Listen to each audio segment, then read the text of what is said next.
You're listening to Later with Mo Kelly on demand from KFI AM 640. Let me tell you, I'm so happy to be back.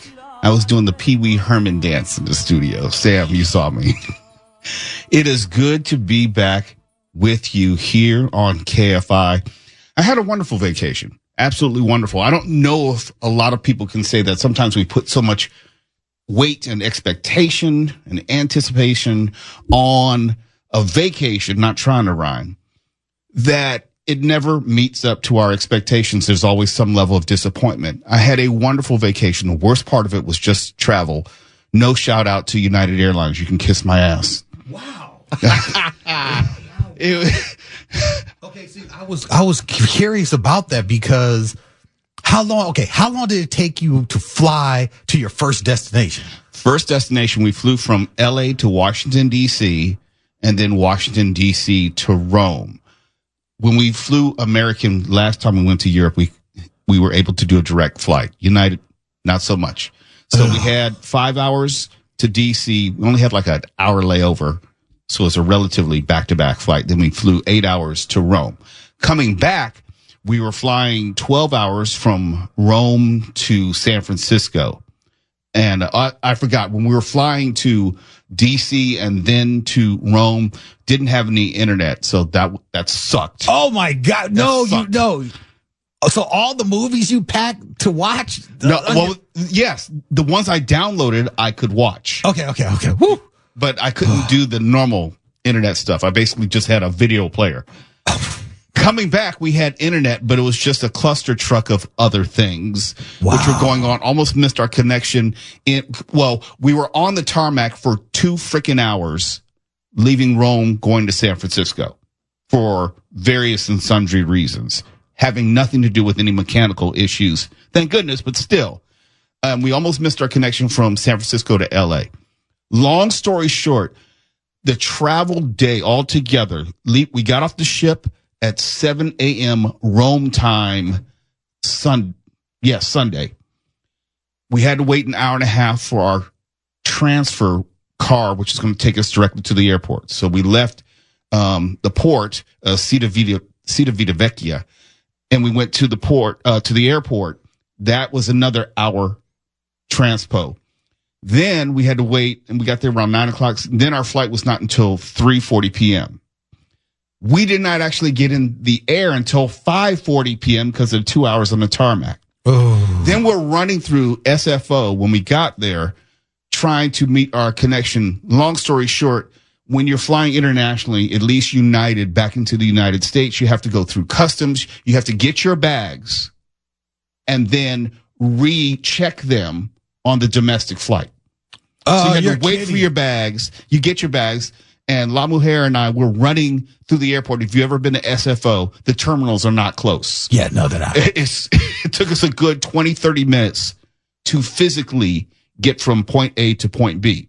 We got on a flight about 5 minutes before it was going to take off. Got home safely, but we're not flying United again. Ever again? No. Wow. No. Well, at least United is consistent in its badness. The last time I had to spend the night in an airport was because of United, and I haven't flown them since then. I think I swore off of United my last time flying them as well. And I think I flew United because I felt like, okay, this is the airline that's going to be really, really on it. If anyone tries to rush a cabin or anything like that, I can relax. But the service on that plane was horrific. Yes. Horrific. The accommodation, we were flying business class. That was fine. The food was The service, less than It's one of those things where, and I'm not going to spend too much time on it. It's just, that was the only real drawback of the trip. But then when you got aboard your ship, which, let me tell you, your room, I had straight envy. That room alone, damn the rest of the ship, which was gorgeous, but that room. We have a balcony, and that's one of the things La Mujer and I do. It's like, look, we're going to get, and that's like a mid-level room. We have the balcony, ocean view, as opposed to an inside cabin where it's almost like a dorm room. You don't have any windows or anything. Well, I appreciate greatly being able to feel the ocean, hear the ocean at night. We usually sleep with the balcony door open, so you can just hear the waves. very relaxing, very soothing. It's a reminder of just being away from everything else. Now, you'll appreciate this, Tuwala. We went Royal Caribbean. The accommodations as far as the shipboard activities, they were not as good as when we went. Are you serious? Yeah, they did not have the types of, or quality level of activities, and that's something that my wife and I both noticed, as opposed to any other time we've been on Royal Caribbean. I believe it's a function of trying to cut back on some of the shipboard expenses. Maybe it's a post-pandemic thing where they don't offer the types of elaborate like comedy shows, and the discotheque that were karaoke. They had karaoke. Okay. I'm glad you said that. I hadn't sung karaoke in a number of years. I sang karaoke once when I was on a ship. It was objectively horrible, but in my defense, I was objectively drunk. So there's a trade-off there. You can't hold how bad my performance was against me. Not completely. Okay. So you had a balcony in your room. Yes. Did you utilize the balcony? Yes. My wife laid out, to get some sun. Did you christen it, that balcony? No, if only because it's not soundproof. I see. And I think from what I've seen of the balconies, if someone else has a balcony adjacent to yours, they can just look over. Yeah, they can. You can kind of look around the partition. Kind of look around. I'm thinking that doesn't stop everyone. No, it probably doesn't. Yeah. I'm just saying we did not do that on the balcony. And you can see pictures just in case you don't know what I'm talking about and you want to see it specifically at Mr. Mo Kelly on Instagram. You'll be able to find all the European pictures. But that cruise ship was, literally just looking at it, it was one of the reasons why I now appreciate cruising. When you think about all the ships you've been on, where does this one rank? I would say it's the second best ship. It was Odyssey of the Seas, which is in their Oasis class, which is the largest class. It's the 5th largest cruise ship in the world, I believe, if I'm not mistaken, if my research is correct. It was a great time. And you're not spending all your time on the ship. There was a 7-day cruise. I think we hit 5 ports. We hit, trying to think in order. We hit Santorini in Greece. We hit Mykonos in Greece. We hit Ephesus, which was in Turkey. That was the lowest point because the port did not have a lot to offer.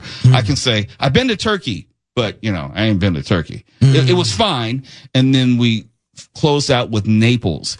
And the beauty of it, if you've ever been on a cruise, you get to sample ports. You don't have to spend 2 or 3 days there, but it gives you the opportunity, at least intellectually, where, now I've seen a little bit of Rome.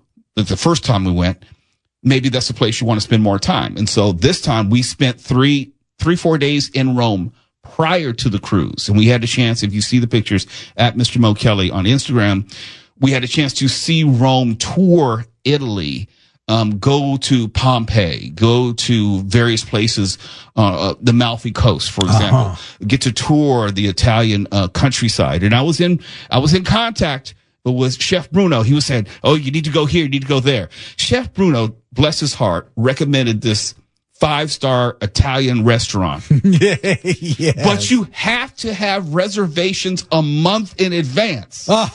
I'm like, Chef Bruno, what am I supposed to do? You have to wear a dinner jacket. Tie is optional. It's like, look, I don't have those types of clothes in my suitcase. I have a rule. I don't ever wear t-shirts, but when I'm on vacation, I wear nothing but t-shirts. And so I was like, Chef Bruno, I love you, but that was a little beyond our means on this occasion because you have to make reservations a month in advance. Okay, now before we get too deep, because I know there's so much more to cover. Yeah, we're going to just go with this for a while. How was the food in Rome? It goes without saying, but I am going to say it. If you haven't been to Italy, you haven't tasted Italian food. And what I mean by that is Americanized Italian food. I'll just pick on Olive Garden, for example. That's American Italian food. The seasoning, the sauces, the cheese, how they slather everything with cheese here in America. It's not like that in Italy. And obviously healthier ingredients There's no comparison, and you taste it immediately. It's like, oh my gosh, now I understand what I've been missing for all my life. The food, and that's saying nothing of the gelato, gelato, for people who don't know, is European ice cream. It's not just Italian. They have it in Greece as well. And it's a creaminess to it, which is just unlike anything other. And you can find gelato every 10 feet. Did you get gelato every 10 feet? No, just about. Just about. Okay, you know, good. I'll work Good it off on you. eventually. We got to go to a break, but I'm talking about my recent European vacation. Went to Italy, stops in Greece and Turkey. Yes, I know that's the Middle East. And depending on where you are in Turkey, that could be Asia as well. But had a wonderful time. I'm glad to be back here. Glad to see you, Sam Zia, on the ones and twos. Dr. Sam. Mark Ronner, not so much. Hey. Tom, good to see you. We're back, baby. Yes. It's Later with Mo Kelly. KFI AM 640 live everywhere in the iHeartRadio app. You're listening to Later with Mo Kelly on demand from KFI AM 640. KFI, Mr. Mo Kelly. It's Later with Mo Kelly. And we're live everywhere on the iHeartRadio app. The video simulcast will return tomorrow, but I am back today.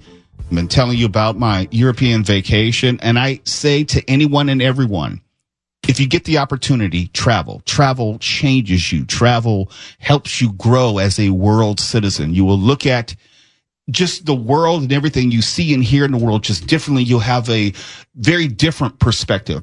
I personally believe you should travel to a country where English is not the national language. It's not even maybe the secondary language.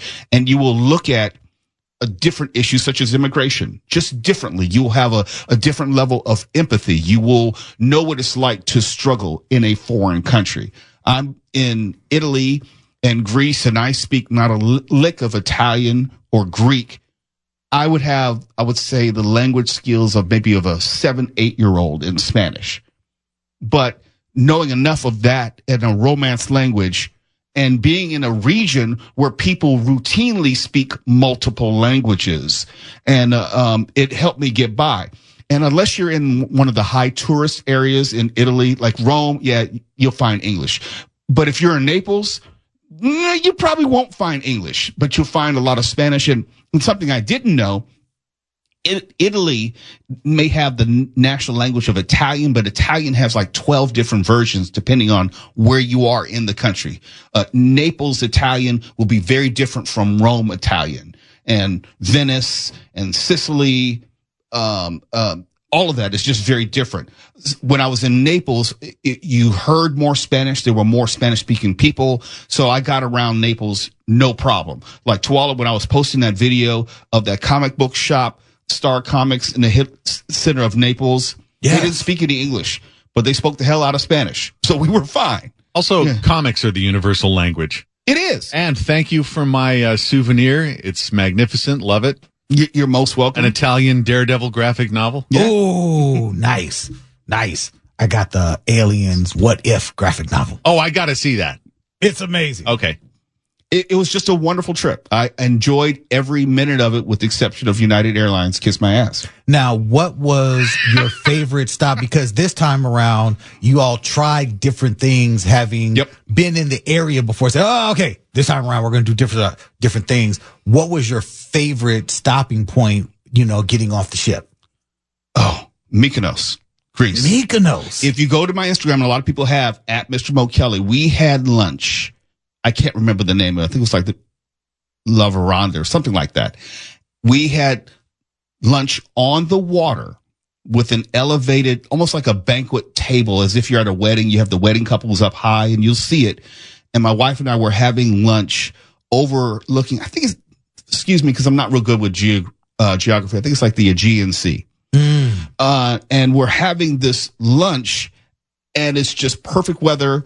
Waves are actually splashing into the restaurant area, and no one is even thinking twice about it. It's something out of a magazine. And I will say this, there are two things which stood out to me as far as just being in Europe in general.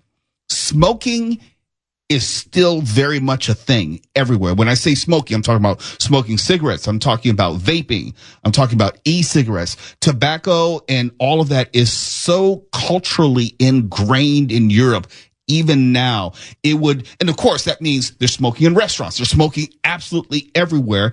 And being from California, it may be jarring. You may not be used to it. I'm bouncing around, but as things come to me, I was also taken aback by the amount of graffiti, and I'm sensitive to it here in LA. It's something that's very off-putting for me.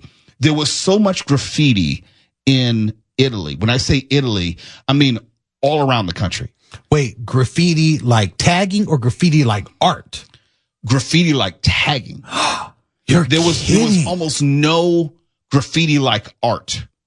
And I couldn't tell you what the tagging was because mostly it was in Italian. Yeah. So I couldn't tell you. But it was everywhere. And it was something that the locals were telling me, yes, we've been fighting with it. They've had fines. But it is every single building seemingly in Rome, everywhere as far as the downtown main areas of Rome. Same in Naples. Same. I'm trying to think of all the places we were in Italy, even on Amalfi Coast. It was everywhere. That is amazing because it's like when my co-parent Sai, happy birthday, Sai, happy birthday. When they were her and my daughter, our daughter was in London, or not London, Norway. They have a lot of Banksy art everywhere. There's Banksy's on every building. There's even a Banksy museum. So they have murals and graffiti art everywhere, but not the tagging. No, this was not graffiti art. This was just straight up garden variety tagging, disrespecting buildings. It was about 10 feet high, but on just about every building. And just thinking about as I'm walking through the city, there are almost no SUVs. Everything is like a smart car or smaller, if you know smart cars, and Mercedes, and obviously Italian cars, because in the region, that's what you're going to see. But it's a very much, and scooters. I almost got hit by a scooter at least 8 or 9 times. The aggressiveness of people who are driving in Italy specifically, more so than Greece, but definitely in Italy, they will hit you in a heartbeat and just keep on moving. Was there any homelessness? I know you didn't see any. That's a great point. When you went to Asia. What about in Europe? A handful, not a lot. You're walking through Italy, you will find it here or there, but nothing like the United States, nothing like Los Angeles County. It was more the exception than the expectation. Okay. This is something I've been itching to know, and I need to know if you saw one. Were there any 7-Elevens? I did not see one, and I was definitely looking for one. Wow. Now, it may not have been where I was, but because I had planned to find one and take a picture at one. That's why I took a picture of the McDonald's. We had the conversation with Nick Poliokini. That McDonald's that you'll see on my Instagram at Mr. Mo Kelly was the first McDonald's in Italy. And we had talked about how the menus had differed. So they have like bacon cheese fries. It's like, yes. Wait, what? Yes, they have bacon cheese fries. Wow. Did they have the shrimp sandwich there? I didn't see it. Okay. I took a picture of the few menu items. Okay. So you can see, it's like, Mo, why did you go to Italy to eat McDonald's? No. We went there to just to see the differences. And when we got to Turkey, they had a Popeyes chicken. And that's like, that's odd. Popeyes. Right. It was completely random. And people said, did you try it? I said, no, I don't trust it. I barely trust Popeyes in America. Now you're going to take me to Turkey? No, sir. No, sir. But it was a wonderful time. It was eye-opening. It was enlightening. And you see, and I will say this. When people ask you where you're from, they always know Americans because we as Americans, we say the city or state. Where are you from? Oh, California. No. They mean what country? They also know where we're from because we're louder than everybody else. We're louder than everyone else. We dress differently. We carry ourselves differently. And someone told me it's like your eyes are always up because you're looking around. You're looking at sights. You're not looking as if you know where you're going and eyes forward. That's how they usually can determine whether you're a foreigner or not, because you're looking up at the big buildings like, no, they're the same building. If you would live there. They're the same buildings they were yesterday, but they seem new to you, and you're taking pictures. So we stick out as foreigners. But believe it or not, once they find out you're from the United States, and that has nothing to do with California, New York, they just hear United States. The first question, the most prominent question that I was asked, and I'm not making this up, this just was what the hell is going on in America, or some form or fashion having to do with Donald Trump, because they only hear or see just a few things. They're not immersed in the minutiae of the politics. They just know that Donald Trump is president, and they look at us as one unified group of people who all support him or all voted for him. And this is whether you voted for him or not, it's just how we're viewed as Americans. From the outside looking in, it doesn't make sense. It's outlandish. Yeah, they look at it like, is this real? Yeah. Because I'm just sure they just get like the social media clips and just the random news clips, but those all have to be insane. Just the insane things he does. And one thing that did come across to Europe, one of the big, and part of the reason why they're asking, because, one of the big stories was the viral speculation about the president's health. Yes. And so there was a point where, at least in Europe, we didn't know which way the story was going to go. I actually reached out to people in D.C., some people from the first Trump administration. It's like, hey, what's going on? What's the president's health? Because the rumor was that he had a heart attack and died. I'm being serious. Yeah. And so I was just reaching out to people that I knew who could offer some sort of clarity. And they told me, and I actually posted on my personal Facebook page, relayed that information. I say that to say only certain things slip through to Europe because we're not that freaking important to them. But what they do know and what they hear, they don't understand. Yeah. They don't understand why or what did LA burn down? No, LA didn't burn down. But that's what they hear. Yeah.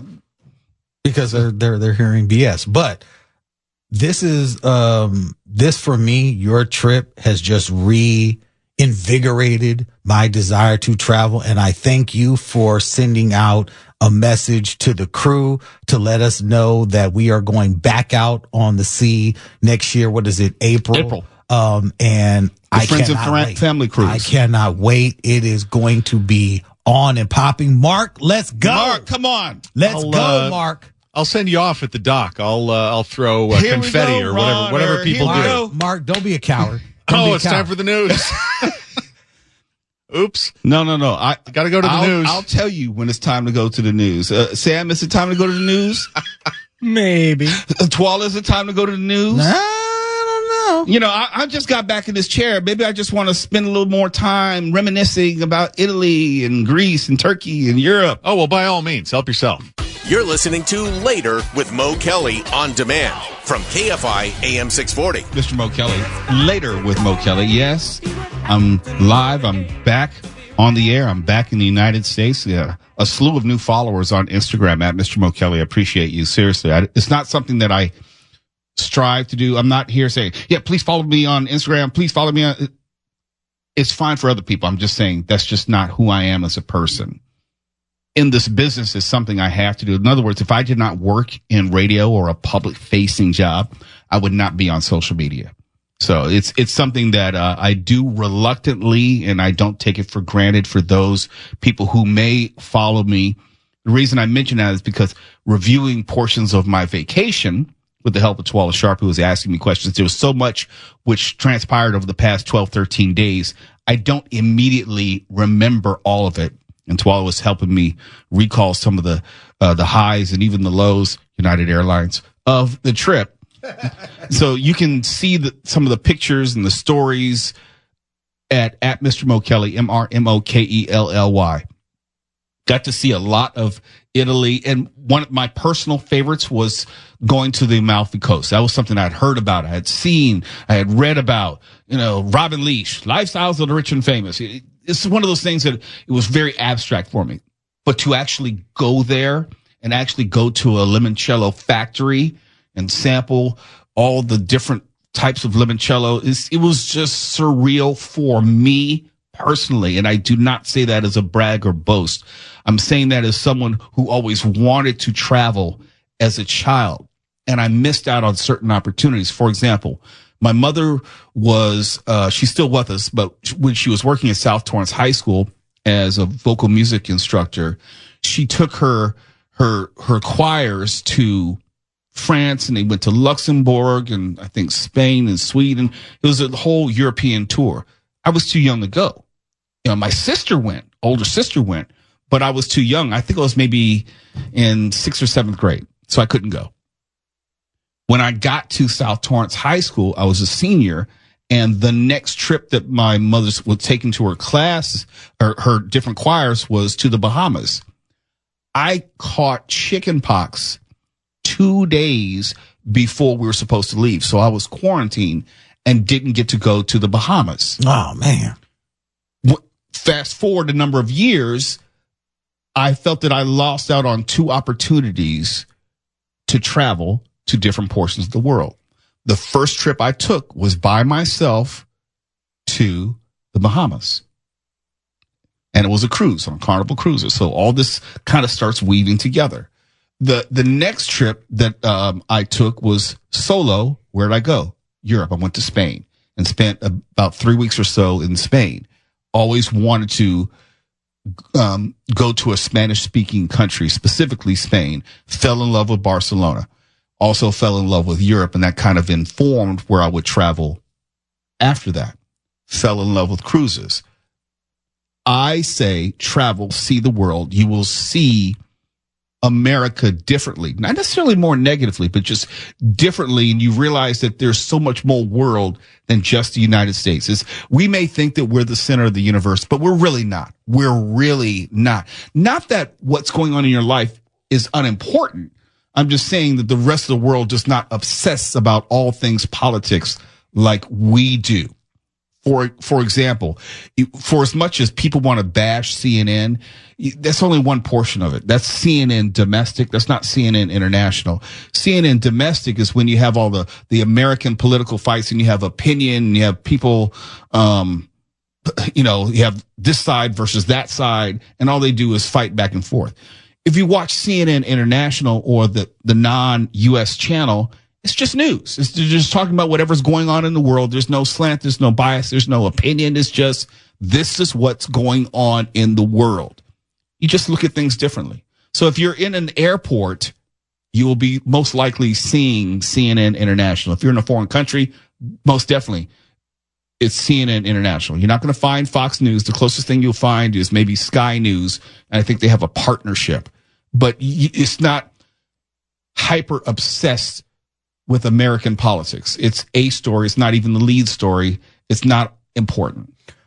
During your travels this time around and thinking about the U.S. and where we are, do you see or did you see any, I don't want to say any talk of or worry about society at large? Like, did the people seem like they were just inundated with things that were happening within their country, or was everyone just as carefree as it seems in your pictures? Or did you catch a hold of a conversation where people were saying, oh no, that's it, I don't know where I'm voting next time because things are just terrible out here? Well, there's the localized issues. There are European countries with dealing with their form of immigration issues. That from France, Italy to a lesser standpoint, Italy seems to be a much more homogenous society. So not as much. Greece, you got to remember, when you're in those countries, you're very close to Africa and Asia for the most part, or like in Turkey and the Middle East. There is such a diversity in those countries. Immigration and diversity are looked upon very differently because it's hard to explain, if only because it's common that you'll see people from different places who speak multiple languages. If you're in Italy, yes, you're going to run into people from Spain, from Portugal, from even Africa, because the African continent is right next door. It's a different understanding of people and where they're from. And you there is an appreciation for people who speak multiple languages, put it that way. That is a calling card of someone who is respected, especially if you can speak the native tongue. To go as an American and all you can do is speak English is frowned upon. It's not like it's foreign for them to run into people. It's like, you only speak English? They still make people like you? Because you're in a region where people not only grow up speaking the native tongue, but they're taught. It's mandatory for them to learn one or possibly two other languages in school. So polyglots, as they call them, it's common. What is uncommon is only speaking English. So that's why I got around, and I don't want to say I was respected more, but I didn't seem as American because I could handle myself in Spanish. To only speak English is like you just looked at tourist. You're from America. You haven't been anywhere but America. It's just facts. That's just the way it is. It's Later with Mo Kelly, KFI AM 640 live everywhere on the iHeartRadio app. You're listening to Later with Mo Kelly on demand from KFI AM 640.